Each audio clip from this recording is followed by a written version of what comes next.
Hi there, I'm Linda Artisani, and I'm the owner and founder of Artisani Accounting.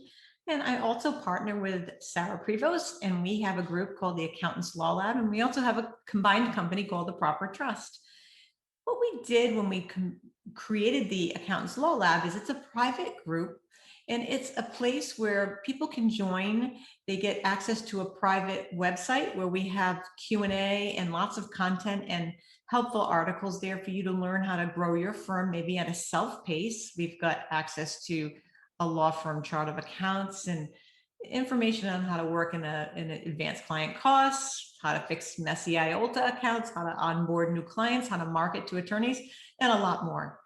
And then also we meet every Friday at 12 o'clock Eastern to 1 o'clock, and also 9 a.m. Pacific at 10 a.m. to 10 a.m. And we meet and collaborate. So some weeks Sarah and I will train, we have a PowerPoint, we do a presentation and we open it up for discussion. And then the third week of the month, we actually have an open forum where any member can bring in a question and or even a topic or even share their books for their client that they're working on. And we stop the recording and we'll dive in and help you fix whatever problems that you're facing.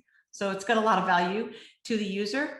It's $77 a month, and you can come to one meeting, four meetings, whatever you want to do, but it's up to you and what value you see in it. But it's really a way that we can help a lot of people, and that's the reason why we created the group. We wanted to help a lot of accountants that maybe you only have one client, one law client, and you just don't know where to start. You don't even know the lingo, so we're here to help. So I hope this is a little helpful video that will let you know what exactly the Accountants Law Lab is. We also have a Facebook group, but that is basically for the members in the Facebook group. It's private to help one another, but the private space is Sarah and I more one-on-one helping. And we hope you join us. Thanks. Bye.